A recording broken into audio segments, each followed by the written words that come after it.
ಅರಿಯದ ನೇಗಿಲ್ಲ ಯೋಗಿಯ ಲೋಕಕ್ಕೆ ಅನ್ನವ ನೀಯುವನು.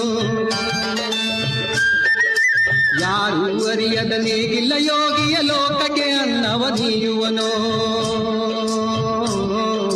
ಹೆಸರನ್ನು ಬಯಸದೆ ಅತಿ ಸುಖ ಕೆಲಸದೆ ದುಡಿವನು ಗೌರವದಾಶಿಸದೆ.